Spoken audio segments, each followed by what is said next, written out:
मेरे पति मुझे बेल्टों से पीट रहे हैं राघव। रात के 2:30 बजे एक पुरानी क्लाइंट मुझे मैसेज करती हैं, जिनसे अक्सर मैं 1-2 बार बात कर लिया करता था।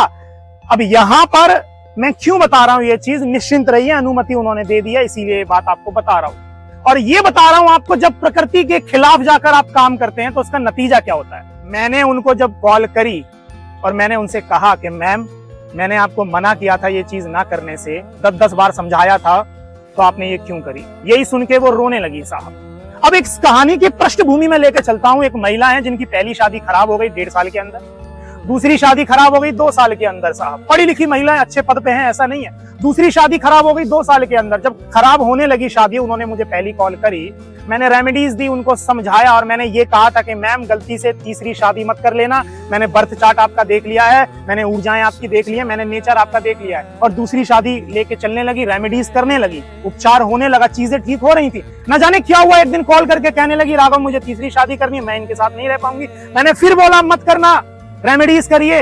रेमेडीज कर रही थी, असर दिखा रही थी। और फिर एक एनआरआई से शादी कर ली, यूएस से शिफ्ट हो गई। और 2:30 बजे मैसेज आता है कि मेरा ये पति मुझे बेल्टों से पीट रहा है। आप ये भी तो सोचिए कि आपको आपके कर्मों का ही तो मिल रहा है, जैसा करके आए हो वैसा मिल रहा है आपको। आपके प्रारब्ध में जो था वो आपको मिल रहा है। तो प्रकृति ने अगर गृहस्थ सुख लिखा होता आपके जीवन में, तो ये पहला पति पहली पत्नी जाती ही क्यों। आपको ये बात क्यों समझ में नहीं आ रही है।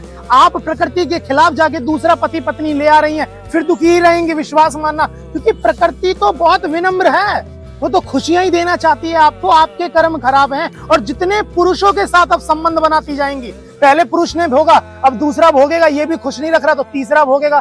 3 पुरुषों ने आपको भोगा है साहब, क्या मर्यादा है आपकी बताइए।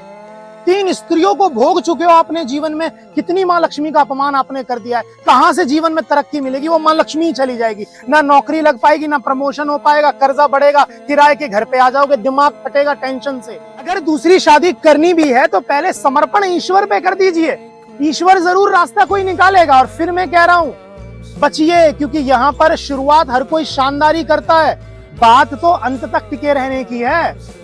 वो शुरुआत 6-7 महीने 1-2 साल तो शानदार बीतेगा, उसके बाद कष्ट आएंगे जीवन में। इसलिए मेरे दोस्त, प्रकृति पे निर्णय छोड़ दीजिए। प्रकृति आपका बुरा नहीं करेगी, ये ईश्वर आपका बुरा नहीं करेगा। जब ईश्वर के खिलाफ जाकर आप काम करते हो तो जीवन में कष्ट आते हैं साहब।